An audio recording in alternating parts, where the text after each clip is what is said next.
On November 13th, 4 University of Idaho students were found deceased in their off-campus home after being stabbed with a knife.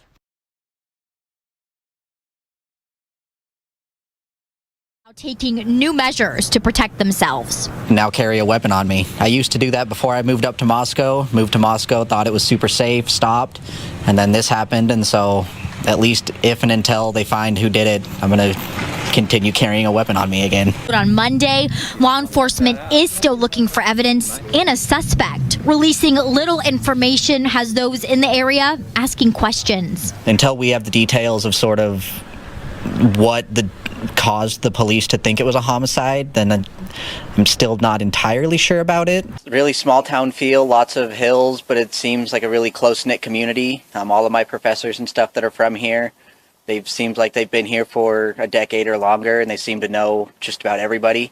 So I would say it's a fairly small community, even though there's roughly 20 to 25,000 people here. The officer that came by door to door, he asked if we had any sort of surveillance or if we knew about any other cameras or anything in the area. Sadly, this is an apartment building, and I'm assuming it's relatively old, so there was nothing. Luckily, the apartment sent out an email a couple days ago saying they're adding new lights, which there is a new light up there. They're going to work on installing cameras just so that if anything like this were to happen again, there's a better chance of getting footage of who did it.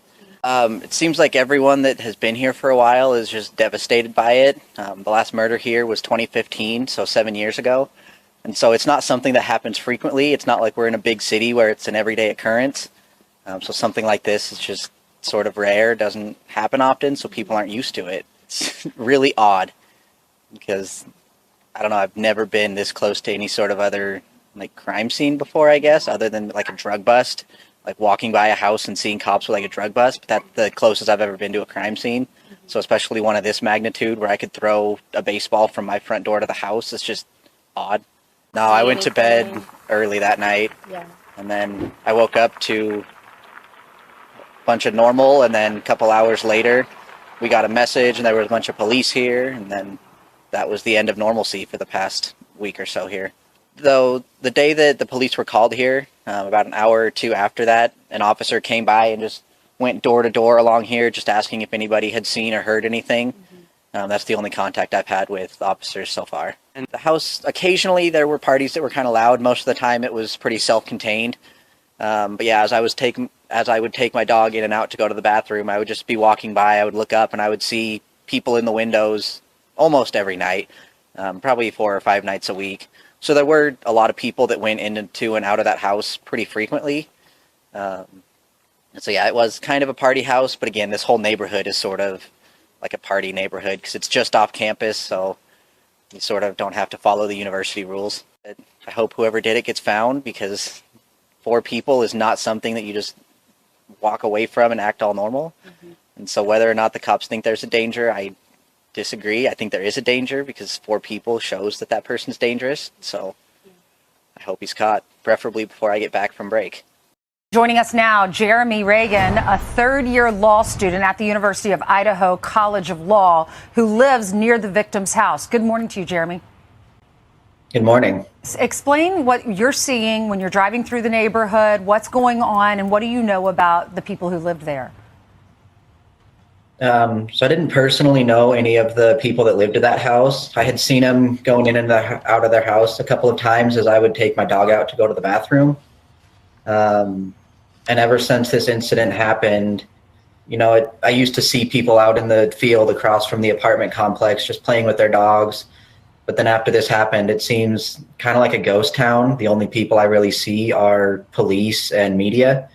So it's just really strange that everyone in that neighborhood is sort of left for Thanksgiving early or just left for the rest of the semester or whatever their plans were. It's just odd to see that it's only police and media in there around there at this point. Right. Jeremy, the police are obviously there. Have police or investigators gone around the neighborhood and knocked on the doors and said, hey, did you see anything? What do you remember? Do you have any video? Stuff like that? Yeah, so around noon on the Sunday that it happened, we all got the vandal alert to sort of stay sheltered in place. And then about an hour or two after that, an officer came by and went door to door along the front row of apartments, at least where I live, and just asked if we had any footage or if we had seen anything the night before, or if we had heard anything. And that's the only contact I've had so far, was just that one time that the officer came by. How would you characterize what's around you? It looks like a very wooded area. Are there a lot of deep woods around you where you could see people going in and out without being seen? For the most part. So what you can see is behind the house, there's that little wooded hill there. For the most part, it's houses and apartments, other than that little area right there. Yeah.